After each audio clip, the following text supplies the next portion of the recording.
ใจเผยแผ่คำสอนองค์ชินวรขจรกว้างไกล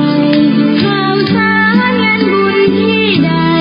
สื่อออนไลน์ไปถึงญาติโยมพระธาตุเจดีย์สีทองเมืองเปล่งประกายแล้วบนยอดดอยนางแก้วมีโอกาสแวะเวียนไหว้ชม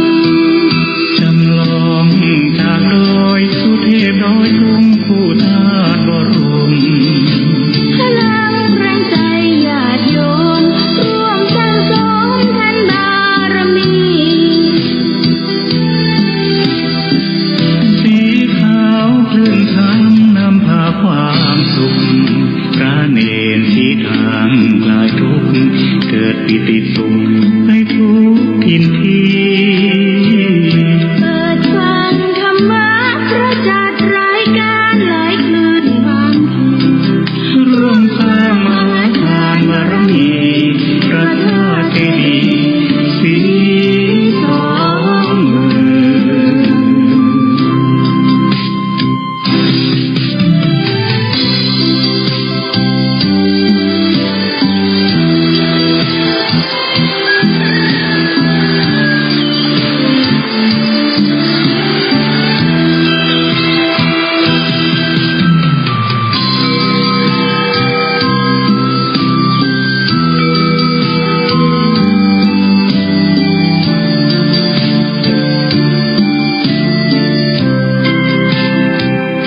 พระธาตุเจดีย์สีทองเมืองเปล่งประกายแล้วบนยอดดอยนางแก้วมีโอกาสแวะเวียนไหว้ชมจำลองจากดอยสุเทพดอยทุ่งผู้ธาตุบรมพลังแรงใจญาติโยมร่วมสร้างสมทันบารมีสีขาวคลื่นทางนำพาความสุขพระเนรที่ทางคลายทุกข์เกิดปิติสุขให้ทุกทินทีเปิดฟังธรรมะพระจัดรายการหลายคลื่นความร่วมสร้างมหาทานบารมีพระธาตุเจดีย์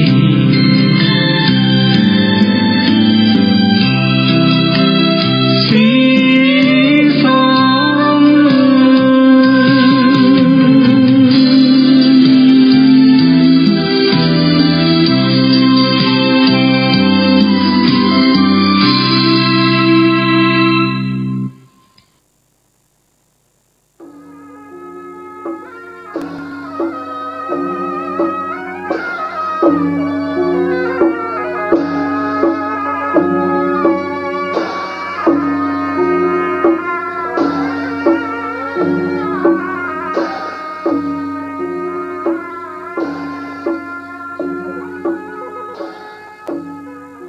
ขอความเจริญในธรรม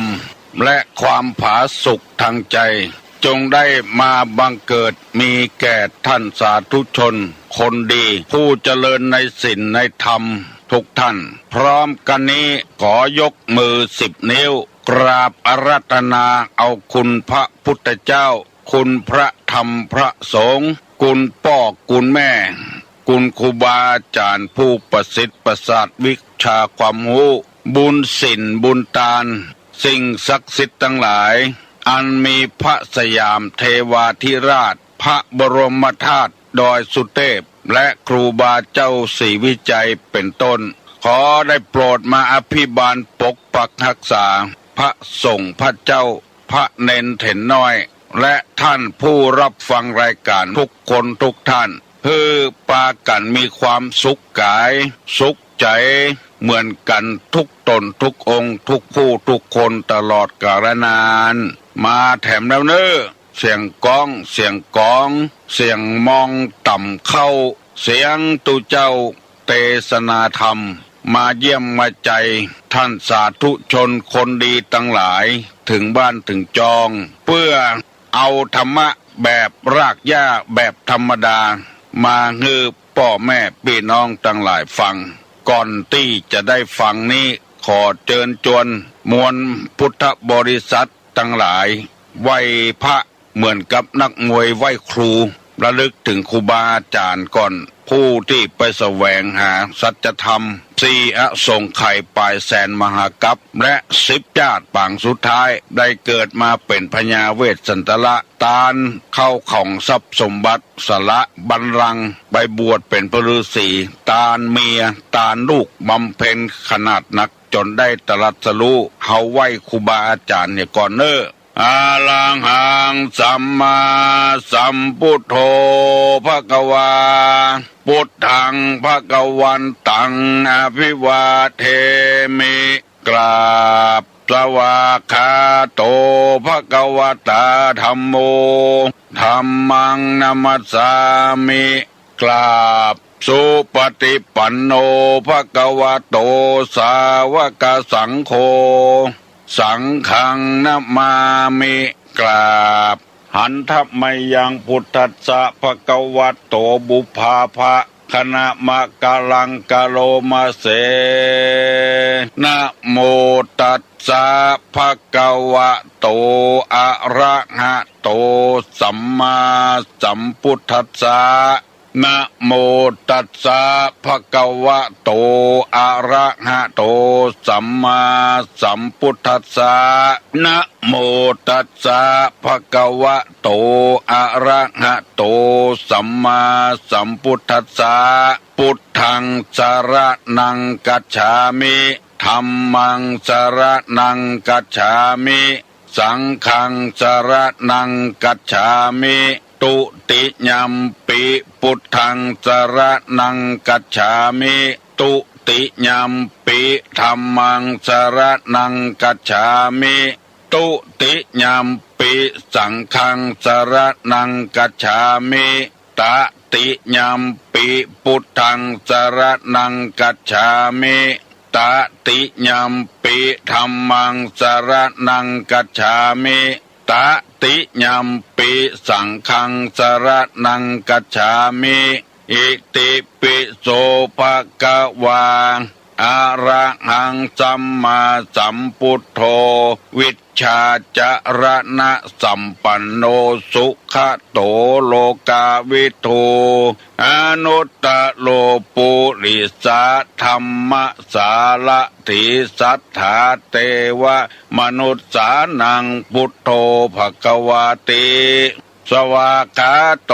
ภควตาธัมโมสันติติโกอากาลิโกเอหิปัสสิโกโอปนะยิโกปัจจัตตังเวทิตโพวินยูหิติสุปฏิปันโนภควโตสาวกสังโฆอุจุปฏิปันโนภควโตสาวกสังโฆญาญะปฏิปันโนภควโตสาวกสังโฆสามิเจปฏิปันโนภควโตสาวกสังโฆญาติตังจัตตาลิปุริสายุคานิอัฏฐาปุริสาปุคลาเอสาภควโตสาวกสังโฆอาหุไนโยปาหุไนโยทักขิไนโยอัญจลิกาลนิโยอนุตตะลังปุญญเขตังโลกัสสาติกราบหนึ่งกราบสองกราบสามท่านสาธุชนคนดีผู้เปิดวิทยุรับฟังรายการในวันนี้ได้มอบคือตุลุงมาออกรายการขอเชิญท่านผู้เจริญในศีลในธรรมรับฟังต่อไปสำหรับตุลุงวันนี้เพราะมีคนสนใจจำนวนมากมาได้ฟังตุลุงเพื่อนอ่านว่ารายการนี้ดีมีสาระมีประโยชน์ก็เลยให้ตุลุงออกทุกวันต่อไปขอให้พอออกมาออกรับฟัง บัดเจ้ารับฟังของตุลุงอย่างเดียวแม้แต่ของท่านมหาท่านพระครูท่านเจ้าคุณท่านด็อกเตอร์อาจขอยึดฟังเหมือนกันเราจะพยายามบ่งบวชซ้ำบ่งน้ำคุณจะพยายามเอาธรรมะ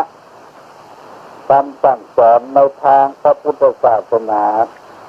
มาเสนอที่น้องทั้งหลายอยู่ตลอดเวลาเพื่อให้ชาวพุทธของเราได้เข้าใจว่าอันใดเป็นคำสอนของพระศาสดาอันใดแบบคำพระเจ้าคำสอนของพระศาสดาต้นในหนังสือที่เราได้ศึกษาเล่าเรียนมาเป็นว่าจะอันใดเป็นไปเพื่อความกำหนัดย้อมใจ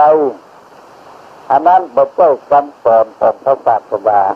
อันใดเป็นไปเพื่อสงัดจากหมู่อันนั้นจะเป็นคำสอนของพระศาสดาอันใดเป็นไปเพื่อทุกทีโดยหมู่คณะอันนั้นก็พระเจ้าคำสอนในทางศาสนาเขาอันใดเป็นไปเพื่อจะให้แตกแยกอันนั้นก็พระเจ้าคำสอนในทางศาสนาเขาอันใดที่จะทำให้มีความสามัคคีปรองดองกันอันนั้นเป็นคำสอนของศาสนาเขาอันใดจะให้แตกให้แยกกันเป็นต้นเป็นเราความยินดีของต้นยินดีก็ของตัวอันนั้นก็เป็นเจ้าคำสอนของเขาเพราะคนเขานี่มีอิสระมีเสรีภาพที่จะทำอย่างที่ได้เหมือนกันหมดมูลนี้เป็นต้นเพราะฉะนั้นเอามาสะสางกันเมื่อที่วัดโลกบุรีและทำอย่างนุ่งที่ต้นบงืดรับโทรศัพท์หน้าใหม่นั้นเพิ่นบอกว่าสำหรับเรื่องของการบ้านการเมืองพักการบ้านการเมืองตัวอันอย่างที่เราทำกันมาที่ล่วงเลี้ยวกันมานั้นมันแบบก็ทำลายมันเป็นการสร้างสรรค์ถามเรื่องหินเรื่องตามเรื่องอะไรอย่างเจ้าคุณว่าควรจะอนุโลมเปิดไฟเขียวของสันเรื่องหินเรื่องตามเรื่องบุญเรื่องตาละมีเรื่องอะไรอย่างสร้างสรรค์คือคนว่าเป็นคนดีหมู่เนี้ยว่าเราจะได้เล่าเรื่องอะไรอย่างต่างๆให้พี่น้องข้างหินตั้งหลายได้ฟังคืออัดดีเก่าตะเปาะมาเดียวนี้ตะกี้มานักอ่านข่าวคดีนักเสนอเล่าการคดี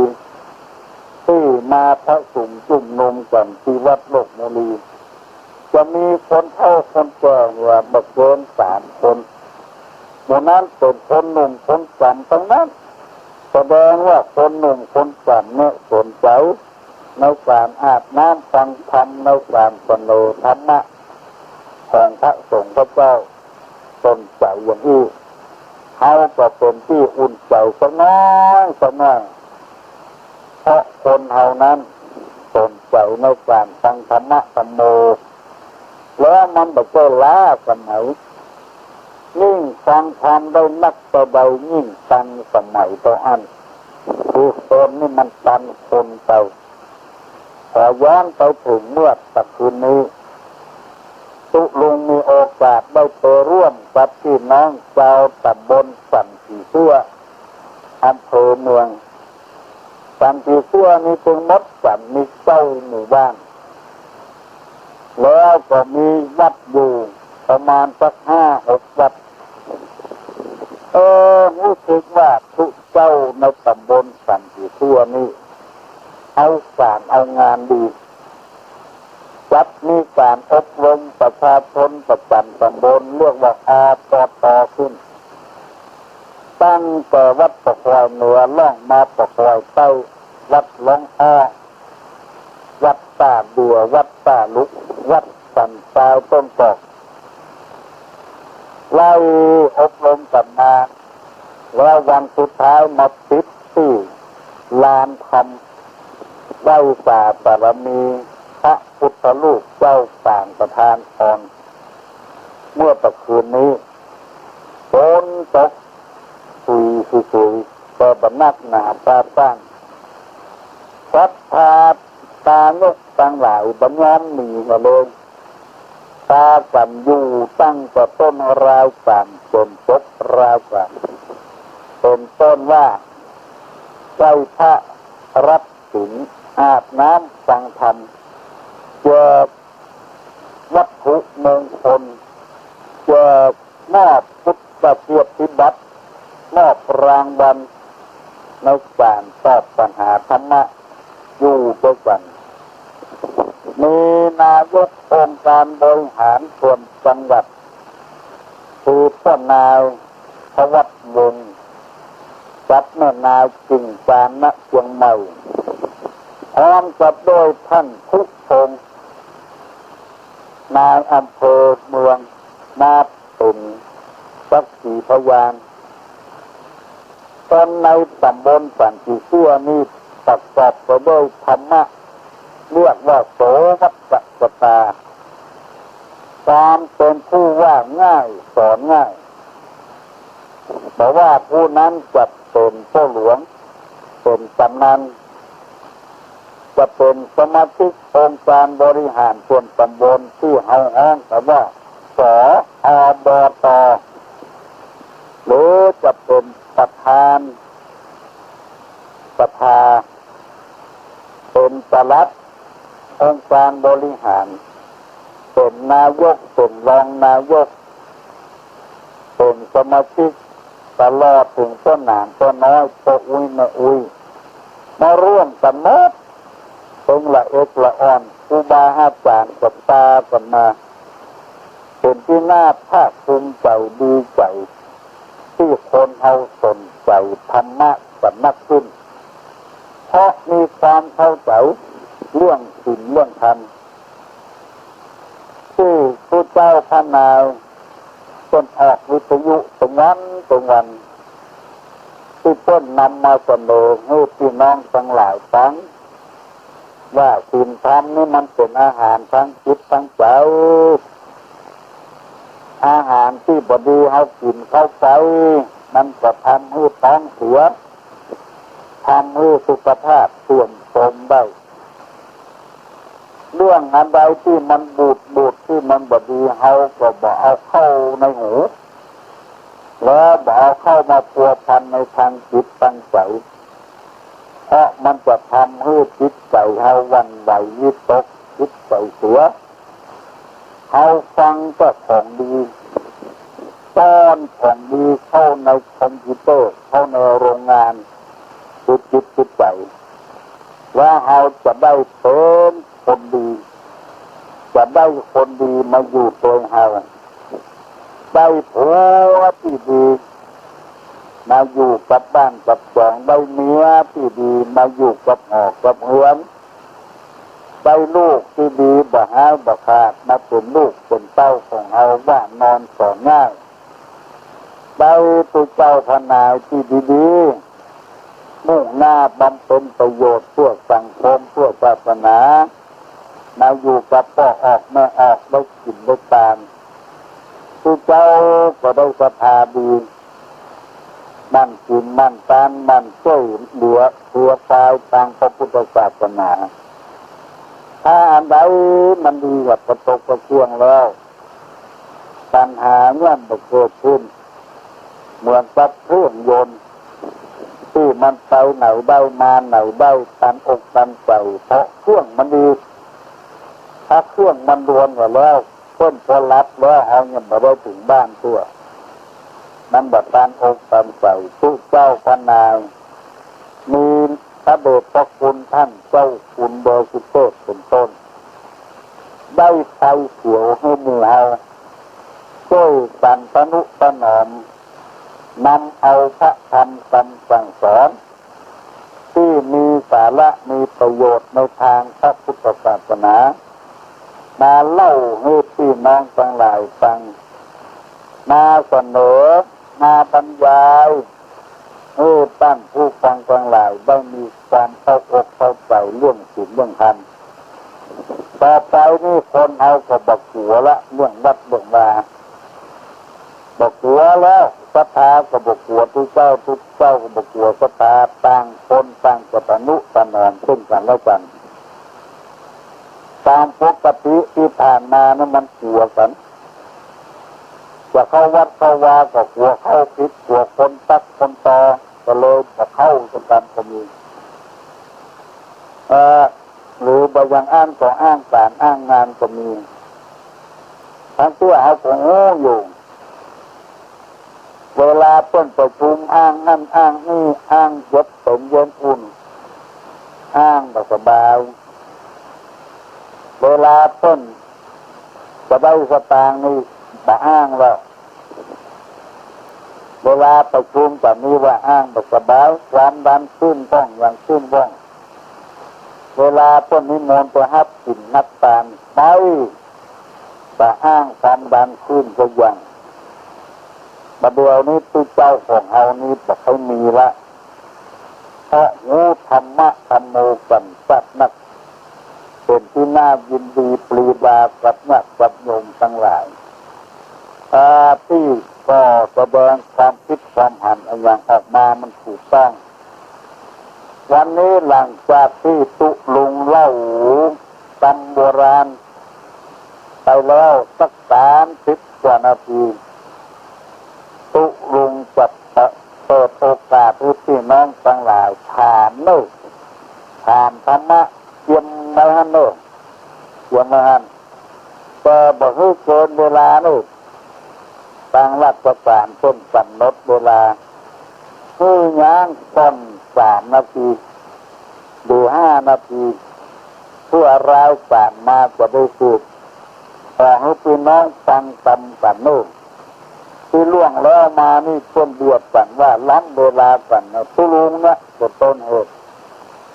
เพื่อเอาวันย่างโน้จะผ่านพอนั่นโน้โอ้ยังโทรมาอยู่ถ้าตุลุงเป็นต้นเหตุว่าตุลุงเอาใจคนฟังนักลำเตาตอนนี้ใจเขาจะบ่เอาใจละ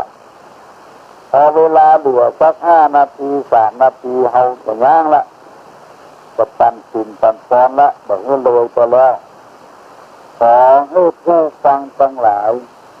ได้ปฏิบัติตามนี้โดยเลิศเรียกว่าโสวัตตตาความเป็นผู้ว่าง่ายสอนง่ายตุลุงจะได้นำเอาข้อส่วนอกส่วนใจมาเล่ามาบรรยายมาเสนอให้พี่น้องทั้งหลายฟังต่อไปถันได้เสนอไปแล้วเมื่อวันก่อนเพราะวัดตะคืนนี้ไปเทศที่บ้านป้าบ้านร้องที่สาวได้ย่างไปว่าพอดีฟังวิทยุต้นต่อท้ายทอดผู้เงินสาวจังหวัดราวสารรถด่วนขบวนพิเศษไปตามเมื่อหดทีนี้พอจะจำได้ท่องเก่าก้าที่ว่าอย่าเห็นแต่ตัวอย่ากลัวลำบากอย่าอยากของเขาอย่ากล่าวหาเรื่องอย่าเรื่องความจริงอย่าอิงผู้อื่นอย่าตื่นข่าวลือและตุลุงยังบอกว่าอย่าถือตัวเก่งหมายจะอธิบายถึงข้อ7ข้อ8พร้อมกันแบบตามกันเมาอธิบายไปตึกอย่าตื่นข่าวลือมันยาวไปหน่อยลงงานอย่าไปงั้นแล้วมีโทรศัพท์มาหาหลังเราบอกว่าโอ้ตุลุงวันนี้เล่าได้ดีเนอะอธิบายได้ดีเนอะตามว่าจะตื่นข่าวลือมันมีทำร้ายอย่างอยู่ยังแบบได้เล่าให้พี่น้องทั้งหลายฟังวันนี้จะมาลืมทำตามนึ่งตามที่ว่าอย่าตื่นข่าวลือที่ต้นลือหั่นลือนี่ตั้งไปเล่งไปหลงตัวเตะหกแบบเตะหกแบบงูตัวกรณีอย่างต่างๆบางทีก็ใส่ร้ายใส่สีกันก็มีทำให้กันตัวผู้ตัวขวงเขาก็ฟังไว้ฮะนะเพราะธรรมชาติแปลงหูไว้2 อันที่คนโบราณเป็นว่าพ ฟังหูไว้หูไปตั้งตื่นตัวฟังอย่างมีสติปัญญาแล้วก็แล้วเอาก็เชื่อลงไปมันจะได้เป็นข้อเป็นจริงเป็นบาปเป็นบาปถ้าไปตื่นข่าวอันข่าวนี้บางทีก็มีมันการแจ้งฝันเมื่อรูนปุ่นป่ามาแก้ไขมาได้แล้วหรืออันอย่างก็ว่างฟังได้เหมือนกันจะไปเชื่อง่ายๆพระพุทธเจ้าในพระพุทธศาสนาคนว่าปัญญารู้ยิ่งเรียกคนรู้ในหลักของพระพุทธศาสนามีพระพุทธเจ้าเป็นต้นเป็นประธานว่าปัญญาแปลว่ารู้สิ่งที่ควรรู้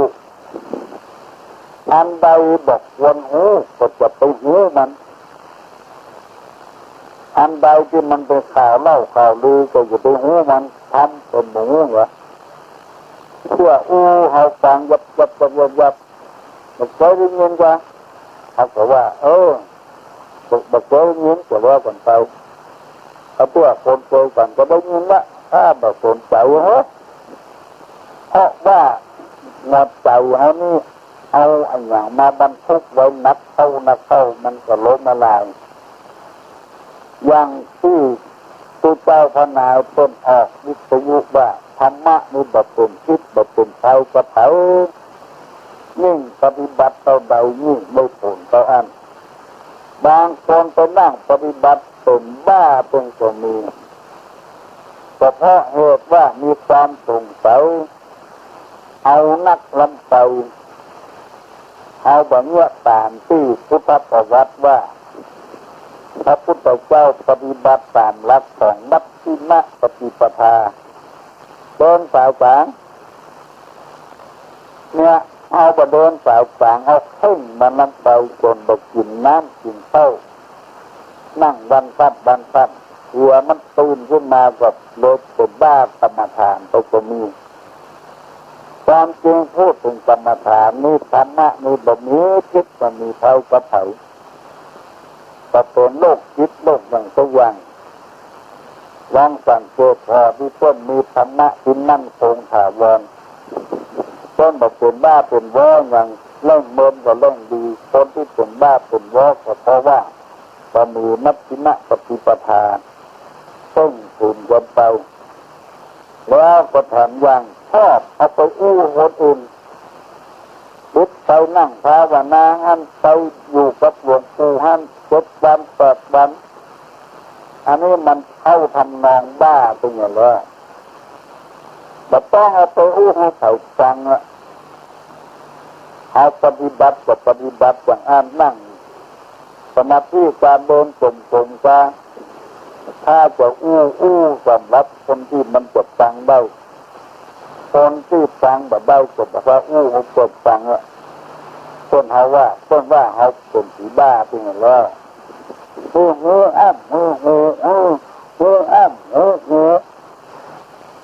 จะไปเล่าไปลือจะไปตื่นข่าวอันที่ว่าให้ฟังเมื่อวันนั้นแล้วข้อต่อไปเป็นข้อที่เปิดว่าอย่าถือตัวจริงอย่าไปตื่นข่าวลือจะไปอย่าไปถือตัวจริงอันนี้ก็ทราบสำคัญเนอะนี่ระวังเนอะพี่น้องทั้งหลายถ้ามันถูกต้องแล้วก็ใจได้ถ้ามันบ่ถูกต้องก็ใจบ่ได้ตามอุปนิสัยของไปของมันเพราะนิสัยคนนี้บ่เหมือนกันในทางพระพุทธศาสนาแยกไว้อยู่6อย่างราคะจริตโทจริตโมหจริตพุทธจริตวิตกจริตมันมี 5-6 อย่างด้วยกันจริตคนนี้จึงบ่เหมือนกันนิสัยคนนี่ถ้า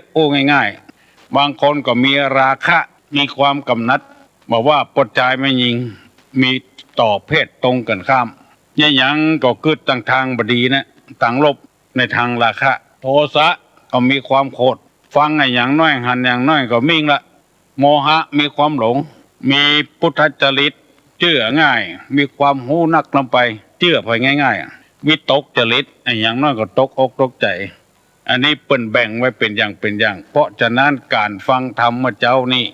สุดแล้วแต่ท่านทั้งหลายจะฟังเอาแต่จะไปกึดใจว่าเอามาว่าคือกันถ้ากึดใจอย่างนั้นแล้วมันจะมีอคติกับกันว่านิสัยของเขาเป็นอย่างนี้พยายามแก้ไขปรับปรุงอย่างเตียวมันกลับเฮาก็แก้ออกให้มันหลวมได้มันหลวมก็แก้ให้มันกลับได้แก้ไขปรับปรุงนิสัยก็แก้แบบเนี้ยอยู่มากูมือกูวันก็บ่หันได้สาระประโยชน์หนึ่งเพราะเหตุว่าเฮาเดินทางที่ผิดเดินทางที่บ่ถูกต้องก็เลยเป็นไปอย่างที่อยู่ไปวันๆบ่ม่วนอกม่วนใจถ้าได้ฟังธรรมะธรรมโมถูกต้องแล้วแก้ไขปรับปรุงมันก็จะดีขึ้นวันนี้จะได้นำเอากรรมโบราณเปิ้นว่าไว้มาเสนอท่านผู้ฟังทั้งหลายได้รับฟังมีสุภาษิตโบราณคำหนึ่งว่าหลงทางคืนได้หลงใจคืนยากข้อนี้บ่งชัดเป็นตัวเป็นตินอยู่แล้วคงจะอธิบายคนเดียวได้แล้วหนทางมันยังมีอยู่หั่นละถ้าเอาหลงเขาก็คืนได้อยู่ไปตั้งต้นทำไมแต่หลงใจนี่มันคืนยากถ้าเอาบ่เอาคุณธรรมไว้ในจิตในใจลงในทางที่บดีกว่าจะกึดใจได้ก็ลงไปหลายปีละลงใจคืนยากกว่าจะคืนได้มันใช้เวลานักหลงทางนี่ใช้เวลาชั่วโมง2 ชั่วโมงก็คืนได้อย่างที่เคยนำมาเสนอว่าบะตอมถ้าใส่แก่นแรกผิดแก่นต่อไปมันก็ผิดหมดมันก็ว่าลืมยากละถ้าลงอกลงใจคิดในทางที่ผิดไปติ๊กที่เขาว่าหนามยอกเอาหนามบ่งผิดไปติ๊กไปตีมวยเปิ้นท้าชิงไปการเปิ้นมันไปการได้อย่างใดเคยเป็นแชมป์อยู่แต่ไปตาคืนแถมการน่ะเหมาะแห่ลงจิตลงใจ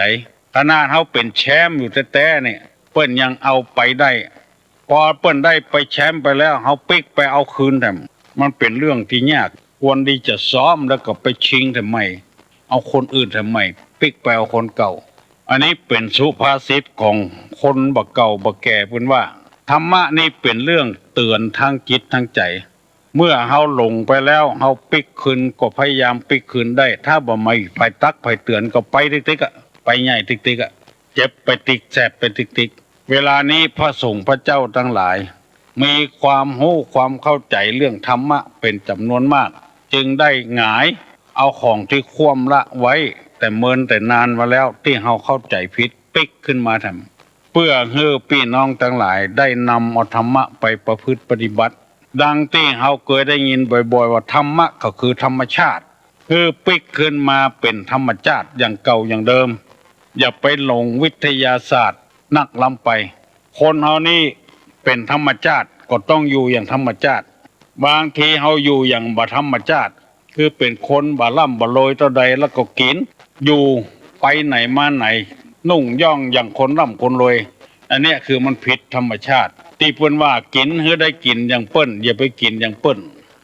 เมื่อมีมั่งมีสีสุขเปิ้นร่ำเปิ้นรวยเปิ้นกินแบบรวยๆเฮาก็ไปกินอย่างเปิ้นมันฝืนธรรมชาติฝืนหลักธรรมะในทางพุทธศาสนาสอนจะเอี้ยคือพยายามจดจำไว้ระยะนี้เป็นระยะปีสำคัญที่เฮาฮู้กันทั่วๆไปว่าเจ้าฟ้ามหากษัตริย์พระบาทสมเด็จพระเจ้าอยู่หัวภูมิพลอดุลยเดชได้ครองราชสมบัติในบ้านในเมืองไทยมาเป็นเวลา60 ปี5 รอบด้วยกัน12-5-60เป็นระยะอันเมินอันนานเปิ้นจะฉลองกันเจ้าบ้านเจ้าเมืองจะฉลองกันจะมีแสดงอะไรยังต่างๆให้เจ้าบ้านเจ้าเมืองต่างบ้านต่างเมืองเปิ้นมาฮู้มาหันแล้วต่างวัดต่างวาก็จัดเพื่อมีการอบรมบ่มนิสัยบวชฤดูร้อนพ่องปฏิบัติธรรมพ่องเพื่อเสด็จราชกุศลคือพระเจ้าแผ่นดินอยู่ต่อไปแถมอยู่กู้บ้านกู้เมืองกู้บุญกู้บารมีเพราะจะได้เอาถึงฮักเคารพเอา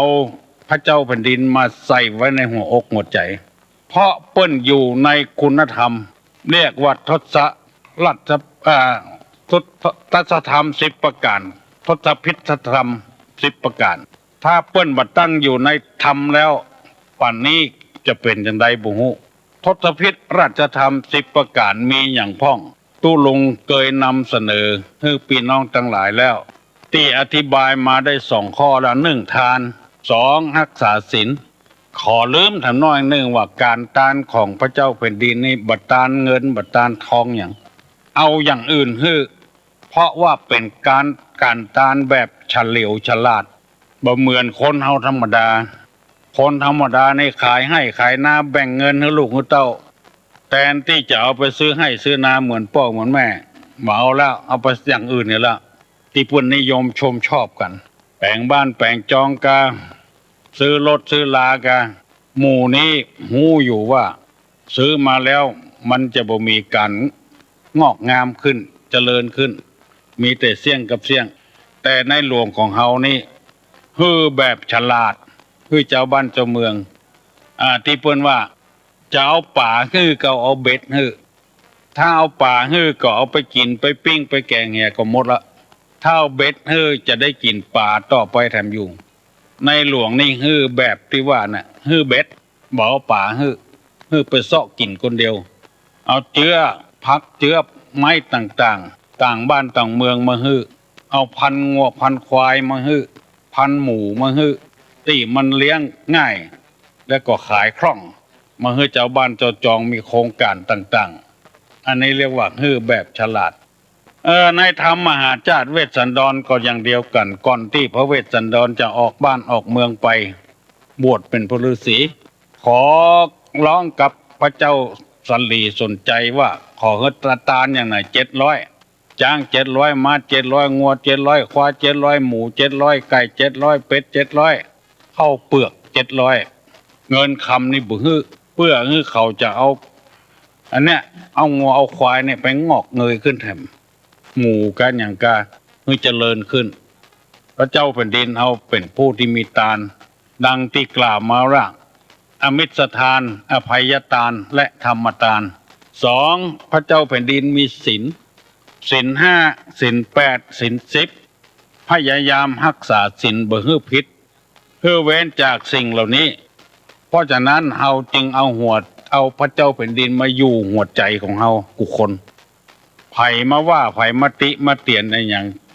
โดยที่เปิ้นบ่มีเป็นสัทธลูกับไผเพื่อเผื่อแผ่กับเจ้าบ้านเจ้าเมืองแล้วก็ไปว่าให้เปิ้นอยู่บ่ได้ละต้องฟ้องกันแล้วต้องปรับต้องใหม่ต้องเอาไปใส่คอกใส่ขังกันแล้ว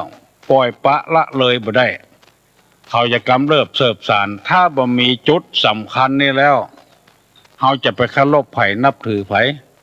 นายกก็นายกเตอะรัฐมนตรีก็รัฐมนตรีเตอะยังเอากันลงเป็นอย่างแต่ไปเจาะบัลลังก์ของพระมหากษัตริย์ทำนี้มันยอมกันบ่ได้ละเจ้าบ้านเจ้าเมืองอย่างที่เฮาฮู้มาหันมาเป็นมาเจาะนายกแล้วยังบ่พอไปเจาะบัลลังก์กษัตริย์แถมพระไผจะยอมได้คนนั้นมันเป็นไผโอบอ้อมอารีช่วยเหลือเจ้าบ้านเจ้าเมืองมอกใดเนี่ยอย่างพ่องตระกูลมันเป็นของไผพระเจ้าแผ่นดินเนาะตระกูลคนไทยเชื้อชาติไทยและคนนั้นเป็นไผ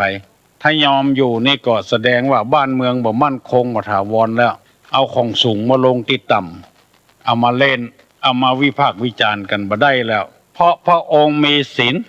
ลแปลว่าปกติศีลแปลว่าเย็นศีลแปลว่าเครื่องรักษากาย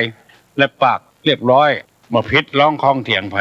เพราะฉะนั้นคนใดถ้าว่าไปทำลายบัลลังก์ทำลายบรมวงศานุวงศ์กษัตริย์เกิดยับได้จับได้นี่ประหาร7โคตร1พ่อก็ต้องถูกโทษแม่ก็ต้องถูกโทษด้วยกันถ้าไปทำลายบัลลังก์มหากษัตริย์ลูกแถมหลานแถมเหลนแถมพ่ออุ้ยไม่อุ้ยแถมโดนประหารชีวิตกันหมดเพราะเอาของสูงมาลงที่ต่ำถ้ายับได้จับได้ก็อยู่บ่ได้ละ7โคตรก่อนตัวเองแถมทั้งบน3ทั้งลุ่ม3ตัวเองแถมเป็น7โคตรเพราะพระเจ้าแผ่นดินตั้งอยู่ในทศพิธราชธรรมว่าไปว่ามาก็เป็นเทวดาตนหนึ่งสมมุติเทพเทวดาโดยสมมุติเป็นตนบุญตนหนึ่งที่สามารถเนี่ยให้คนถึงประเทศเคารพสักการะบูชาได้ข้อที่3ธรรมะที่เจ้าฟ้ามหากษัตริย์พระเจ้าอยู่หัวปฏิบัตินั้นก็คือปริจาคะแปลว่าการบริจาคทานบริจาค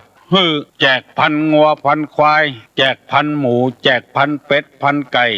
บริจาคให้สิ่งของน้ำท่วมถุงยังชีพถุงพระราชทานไฟไหม้ถุงยังชีพถุงพระราชทานสึนามิเกิดขึ้นในภาคใต้ 4-5 จังหวัดในหัวในวังบ่พ่อบ่ได้เป็นห่วงเป็นใยพระสงฆ์นิกรช่วยเอาของไปบริจาคไปให้วัดวาต่างๆช่วยสนับสนุนพระเนนเถรเจ้าอันนี้คือการบริจาคให้แก่สมณจีพราหมณ์พระราชทานเลี้ยงอาหารทุเจ้าอย่างมูนี้เป็นต้นอันนี้คือการบริจาคบางทีก็ให้เป็นตี้เป็นตางอย่างศูนย์ศิลปชีพวังไสอยุธยาบริจาคตี้ให้สร้างอาคารให้เอาคนไปฝึกอาชีพอุตสาหกรรมกูย่างตั้งแต่ครัวเงินครัวคำเจรไนเพชรพลอยแก้วอย่างต่างๆตลอดถึงครัวเงินครัวคำแกะสลักไม้ต่อผ้าต่อครัวตุลงนำมาเสนอนี่ก็เพื่อให้พี่น้องญาติโยมท่านศรัทธาสาธุชนทั้งหลายได้ฮักเคารพนับถือเพราะบัดใจว่าเปิ้นเป็นพระเจ้าแผ่นดินอย่างเดียวร่ำรวยอย่างเดียวมีความรู้อย่างเดียวมีพระมิตรสหายต่างประเทศอย่างเดียวเพราะเปิ้นมีคุณธรรมโดยเฮาจึงเคารพสักการะบูชาในหลวงของเฮาเป็นอย่างมากเมื่อเปิ้นปฏิบัติธรรมตามนี้แล้วเฮาที่อยู่เป็นพระสงฆ์นิกรของเปิ้นก็จะต้องโตยโกนเปิ้นแล้วมีการตานในทางพุทธศาสนานี่ตานอยู่ตลอดเลยเดือนเกี่ยงออกมาก็ตานสลากหากไม้เดือนนี้ออกมาก็ตานไปฟังธรรมลอยกระทงเดือน3ก็ปากันตานเข้าใหม่คือพ่อคือแม่เดือน4ก็ตานเข้าใหม่เดือน5ก็วันมาฆบูชาเดือน6ก็ปอยหลวงเดือน7ก็ปีใหม่เมืองเดือน8ก็วิสาขบูชาเดือน9ก็ทำเกี่ยวกับการตานนั่นก็คือยกครูบาอาจารย์ต่างๆลงเจ้าเข้าผีการยกครูกาเอากันเดือน9เนี่ยเดือน10ก็เข้าพรรษา11 12ก็เข้าพรรษาคือการตานดำเนินตามรอยพระเจ้าแผ่นดินเปิ้นก็เอาผ้าพ่องเอาเตียนพ่องไปตานตามวัดต่างๆที่เป็นวัดหลวงพระราชทานผ้ากฐินพ่องทำช่วยเหลือเจ้าบ้านเจ้าเมืองตั้งมูลนิธิขึ้นช่วยเหลือ2พระเจ้าแผ่นดินมีศีลรักษาศีลศีล5นี่ชัดเจนเลยตั้งแต่ข้อ1ถึงข้อ5แต่ว่าบางอย่างนั้นพระองค์บ่ได้ตั้งใจหัวลาน้ำอย่างหมู่เฮาคือข้อสุรานั้นเพื่อเอามิตรเอาเพื่อนเอาฝูงมันหลีกเลี่ยงบ่ได้เพราะศีลนี้บ่ใช่ว่าห้ามศีลนี้คือเว้นเมื่อแขกบ้านแขกเมืองมาเอาดื่มอย่างเปิ้นฮ้องกันว่าเสวยน้ำจันทร์เนี่ยมันจะกินจนหัวลาน้ำอย่างเจ้าบ้านเจ้าเมืองเฮากินจนบ่มีความคิดชาวบ้านเจ้าเมืองเฮานี่บางคนนี่บ่มีความคิดกินนักละไป3 วัน 3 คืน4 วัน 4 คืนพอเข้าบ้านเขาจองเอาตั้งหน้าปิดไปนั่นมันมกมุ่นหัวมุ่นซุนซุกอยู่ของเฮานี่ในหลวงเปิ้นจนแก้วกันพ้องอย่างกันพ้องนี่ก็มันก็บ่ใจนักหนาป้าป้านอย่างชาวบ้านเจ้าเมืองเฮามีหยังน่ะก็เลี้ยงเหล้าเลี้ยงยากันหมดมันเป็นเรื่องที่บ่ได้คำนึงถึงศีลถึงธรรมไปเห็นละเพราะฉะนั้นเฮากูคนช่วยกันเอาตัวอย่างเปิ้นทำในหลวงเปิ้นทำประหยัดมัธยัสถ์สารพัดอย่างมีครอบครัวก็เป็นครอบครัวที่อบบ่ทะเลาะเบาะแว้งบ่พิษบ่เถียงกันคือเจ้าบ้านเจ้าจองได้หันเฮาได้ดำเนินไปตามเปิ้นคือครอบครัวที่อบเฮาจะสังเกตว่าพระเจ้าเธอลูกยาเธอหลานเธอทำประโยชน์ให้แก่เจ้าบ้านเจ้าเมืองหมดบ่หันแก่เจ้าส่วนตัวในสมัยตะก่อนยังมีอยู่พ่องอยู่เมื่อเดี๋ยวนี้หมด200เหมือนอ้อยกังกอกาบอย่างก็บ่มีสักอย่างปกหุบอยู่หันเป็นเด่นชัดเลยไปที่ไหนก็ไปกันเป็นหมู่เป็นกอเนี่ยอย่างก็เนี่ยช่วยกันเวลากินเวลาตานทำอย่างก็ช่วยกันเสด็จไปหั่นเสด็จไปนี่ถึง2 พระองค์ 3-4 พระองค์ต้วยกันลุบเชื้อชาติมหากษัตริย์เปิ้นเฮาคนธรรมดาลองสังเกตพอเด้อบ่ต้วยกันลูกพี่น้องคนมั่งมีสีสุขบ่ถูกกันบ่ลงกันบ่ตักบ่ต้อกันอิจฉาตาร้อนกันถูกมือที่3ไปยุยงปลุกปั่นให้พี่ให้น้องบ่ถูกกันก็มีลูกคนธรรมดาเฮานี่บ่เหมือนพระเจ้าแผ่นดินพระเจ้าแผ่นดินนี่เปิ้นมีศีลมีธรรมมีการบริจาคคือเป็นตานเอื้อเฟื้อเผื่อแผ่กันของเฮานี่ก่อนได้ไผ่มานี่ยุยงปลุกปั่นกันละคือพี่น้องเป็นพิษหัวกัน ได้เมียก็เมียปลุกปั่นผัวเฮ้ยจังปี้จังน้องได้ผัวกับผัวปลุกปั่นเมียเฮ้ยจังปี้จังน้องมือที่สามมาเกี่ยวข้องละบ่ถูกบ่โล่งกันไปเห็นแล้วแต่ในหลวงเปิ้นบรมวงศานุวงศ์กู่ท่านกู่องค์เปิ้นมีจิตใจเอื้อเฟื้อเผื่อแผ่ซึ่งกันและกันเอานี่พี่น้องกันต่างคนต่างมีอิจฉาตาร้อนกันคอยกันปะเนี้ยบดีบดักนึกแก่กันการทำสิ่งที่บดีบดักนั่นจะไปคิดว่ามันจะถูกต้องบางทีก็บ่ถูกต้องเหมือนเฮาเอาฟุตบอลขว้างใส่กำแพงถ้ามันไปถูกกำแพงเหี่ยมันก็ย้อนขึ้นมาหาเฮาบางทีเฮาเผลอก็ทุกหัวเฮาก็ได้เคยมีแล้วปิกมาหาตัวเก่าการที่จะทำมาอย่างให้คนน่ะคนที่มันบ่ฮู้มันก็บ่ฮู้เรื่องฮู้ราวอย่างก็ปิกมาหาตัวเต้นคนเฒ่าคนแก่ว่าเผาพริกเผาเกลือแจ้งคนนั้นคนนี้เอาบาตรลุไปฝังให้คนนั้นคนนี้ไปบนบานศาลเก่าคนนั้นคนนี้เจ้านั้นเจ้านี้เปิ้นไปทำคนนั้นคนนี้ถ้าคนนั้นบ่ฮู้เรื่องบ่ฮู้ราวอย่างบ่ได้ฮับเอาไว้มันก็ปิกมาหาตัวเก่านั่นแหละเคยมีได้เปิ้นเนี่ยกันเผาพริกเผาเกลือสารพัดอย่างเอาไปมาเข้าตัวเก่าเพราะคนที่เอาเผาให้มันบ่ฮู้เรื่องเหมือนกับยานะเจ็บท้องเอาอย่างมั่วเจ็บท้องกับอย่างมั่วบ่ได้พิสูจน์แต่ก่อนแล้วเอายามากินต้องหายไปแถมติ๊กเพื่อก็เจ็บหัวสาเหตุมาเกิดอย่างบ่ฮู้สาเหตุ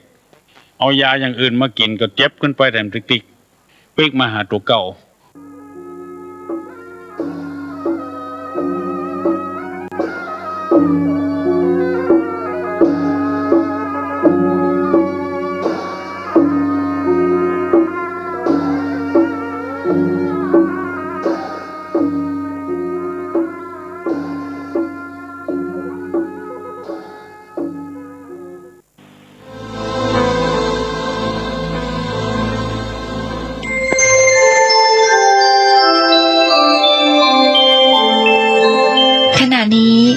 ท่านกำลังฟัง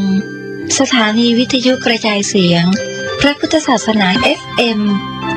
104.5 เมกะเฮิรตซ์นมัสการเจ้าค่ะวิกฤตโควิด -19 จะมีหลักธรรมใดช่วยได้บ้างไหมเจ้าคะเจริญพรสมัยพุทธกาลเกิดเหตุโรคระบาดในเมืองไวสาลีพระพุทธเจ้าให้คณะสงฆ์สวดพระพุทธมนต์เพื่อความเป็นสิริมงคลของบ้านเมืองและให้ประชาชนมีสติเกิดปัญญารอดพ้นจากภัยพิบัติได้สถานการณ์นี้ทุกคนตระหนักแต่อย่าตื่นตระหนกคนไทยต้องมีสติเพื่อฝ่าวิกฤตโควิด -19 ไปด้วยกัน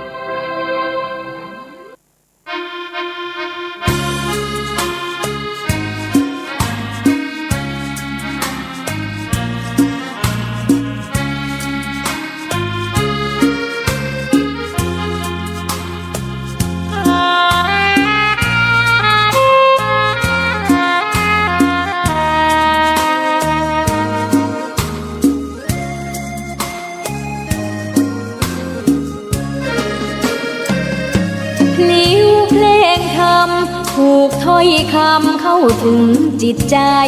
ฟังรายการวิทยุเสียงใสส่งถึงใจไปสู่ปลายนาสารธรรมน้อมนำมองพระศาสดาบอกผู้คนทั่วลา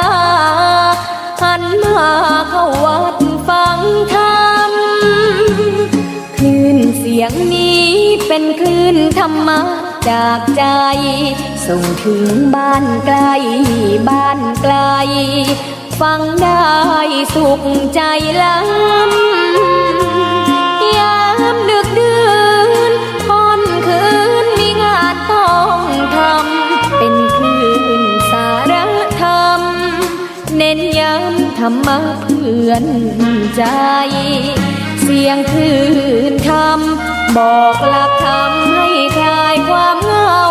ฟังเสียงธรรมะเบาเบาบอกเล่าถึงคนบ้านไกลสื่อธรรมะบอกลดละระหว่างดว ถึงสวงในเข้าใจหลักธรรมหลักดีพลิ้วเพลงธรรมผูกสัมพันธ์จิตใจร่าเริงฟังสาระธรรมะบันเทิงรื่นเริงในชีวิตยามวันว่างเดินทางไปเยี่ยมสถานีนัดพบกันน้องพี่วันนี้วันดี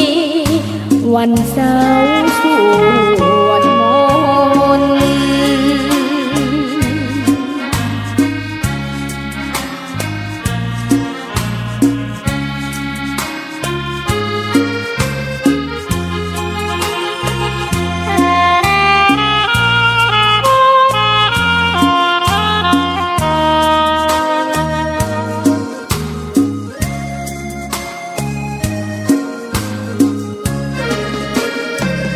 เสียงคลื่นธรรมบอกหลักธรรมให้คลายความเหงาฟังเสียงธรรมะเบาเบาบอกเล่าถึงคนบ้านไกลสื่อธรรมะบอกลดละละวางด้วยใจสื่อไปถึงสวงในเข้าใจหลักธรรมหลักดีผูกสัมพันธ์จิตใจร่าเริงฟังสาระธรรมะบันเทิงรื่นเริงในชีวิตยามวันว่างเดินทางไปเยี่ยมสถานีนัดพบกันน้องพี่วันนี้วันดีวันเสาร์สวดมนต์